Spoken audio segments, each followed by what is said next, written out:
মোহাম্মদ আলী আজম ভাই। আমরা তার কাছ থেকে জানবো যে শিবিরের আজকের আয়োজন তারা কেন করেছে এবং এই আয়োজনের মাধ্যমে তারা দেশ এবং দেশের জনগণকে কি মেসেজ দিতে চায়।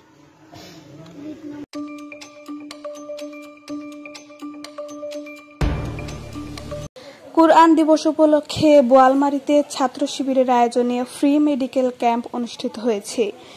ইমরান হোসেন খানের ভিডিও তথ্যচিত্রে বিস্তারিত। ফরিদপুর জেলার বোয়ালমারী উপজেলায় ইসলামী ছাত্র শিবিরের আয়োজনে 10 মে কুরআন দিবস উপলক্ষে ফ্রি মেডিকেল ক্যাম্প অনুষ্ঠিত হয়েছে। উপজেলার চালিনগড় হাফিজিয়া মাদ্রাসায় 10 মে 2025 শনিবার বিকেল 3টা থেকে রাত 7টা পর্যন্ত ফ্রি মেডিকেল ক্যাম্পের আয়োজন করা হয়।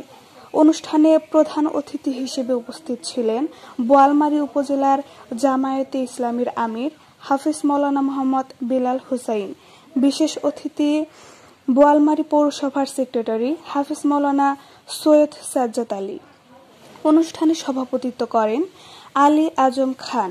এ সময় আরো উপস্থিত ছিলেন জেলা শাখার সদস্য নাফিস আদনান শাহাবুদ্দিন, মোহাম্মদ মুশফিকুর রহমান, যুব ও সমাজ কল্যাণ সম্পাদক বোয়ালমারী পৌরসভা, আমিনুল ইসহাক, সাবেক সভাপতি বোয়ালমারী পৌরসভা, আবুল হাসান, সাবেক সভাপতি বোয়ালমারী উপজেলা, নাফিস উদ্দিন, সাবেক সভাপতি শ্রমিক কল্যাণ ফেডারেশন, সিকেন্দার আলী সহ প্রমুখ।